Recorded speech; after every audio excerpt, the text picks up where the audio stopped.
For as long as I can remember, I've lived on the borderline of two neighborhoods.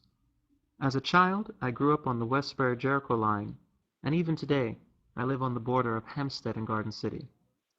These neighborhoods, appearing so close on the surface, yet underneath in reality, are two worlds apart. Growing up, my family and I were very connected to our community. However, there were many things that we had to look outside of our community for, including education.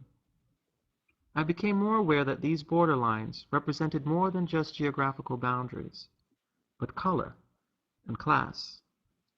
The grass and landscape on our side of the block looked the same as those across the street. Our houses looked the same.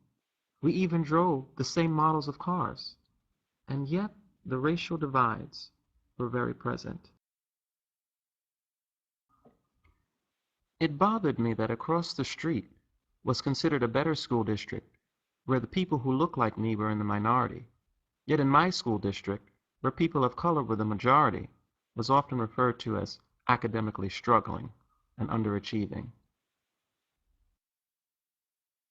Throughout my childhood and teenage years, I attended private schools, and I can often recall hearing my parents remark, "If we lived in a better school district, we would have sent you and your brother to public schools." I remember one of my Caucasian neighbors who I was really close with. I even babysat her children. She felt torn after her and her husband decided to move to another community in Suffolk County. They didn't have a high enough income to pay taxes and send their children to private schools.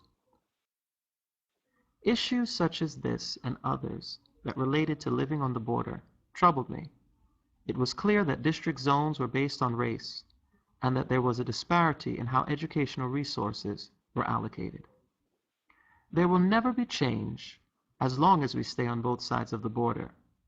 When I choose to have a family, it is my hope that my kids will be in a community where the schools are strong and reflect the true diversity of Long Island.